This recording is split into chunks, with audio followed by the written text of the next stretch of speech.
Are you serious? Are you serious? Okay, there's a press conference, of course, today. President Donald Trump and Israeli Prime Minister Benjamin Netanyahu will be holding a press conference. They'll also be holding a meeting. But here's what's going to happen. At the White House, they've announced Trump will not insist on a two-state solution for the Middle East conflict.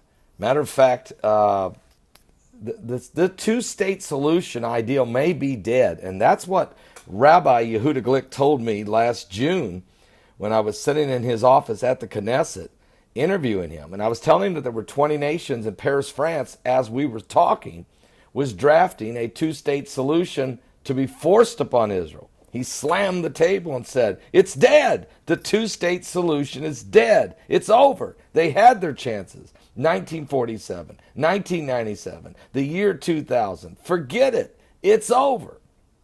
I told him, I said, yeah, but they're going to try to force it. Don't want to hear it. I don't want to hear it. Well, now that President Trump is in office, remember, there was this cry. And oh, by the way, 70 nations just met in Paris, France, discussing whether or not they want to try to draw up the plans of a two-state solution to force it upon Israel. Well, hours before President Donald Trump and Prime Minister Benjamin Netanyahu were set to meet today for their first time since Trump became president of the United States. They're going to meet at the White House today. Information says Washington will no longer seek to broker a peace agreement between Israel and Palestinians, but that a two-state solution may be not necessary anymore for a framework to bring peace. The president's not going to insist on it. He'd like to see peace between the Jews and the Palestinians.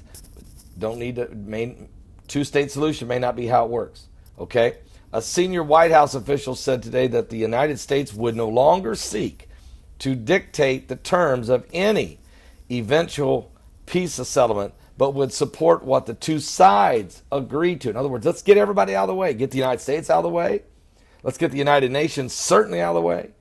And let's let Israel and the Palestinians work out their differences, okay? And having said that, a two-state solution that doesn't bring peace is not our goal. See, and that's what the United Nations wants to do. They want to force a two-state solution. That won't bring peace. That will bring war. That will bring war. And you watch, folks, Trump's going to say, look, we don't even need to, it's not going to work.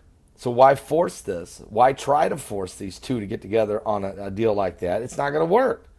So how can they live peaceably together in the current arrangement? Because it's not going to work. The UN is going to try to force this. And that's what's going to bring about Psalms 83. It's a very strong possibility. And you can read in the Bible, tell you about Psalms 83 and how that there will be many nations that will form a covenant. And they will basically come against Israel and try to wipe Israel out or eliminate it. Okay, which is exactly what the Iranians have been saying.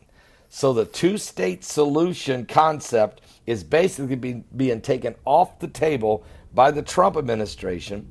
Netanyahu's still going to say, well, you know, if it worked, it worked. If it don't, it don't. So there's a lot of release. That's going to relieve a lot of pressure, and that puts the United Nations backpedaling, saying, how can we force a two-state solution if the United States isn't going to support it? It's going to be vetoed, and it's dead, okay? And then Rabbi Yehuda Glick's statement to me, it's over. Might just be that. It's over. Well, let's wait and see. Give your life to Jesus Christ. He's coming soon. Prophecy alert.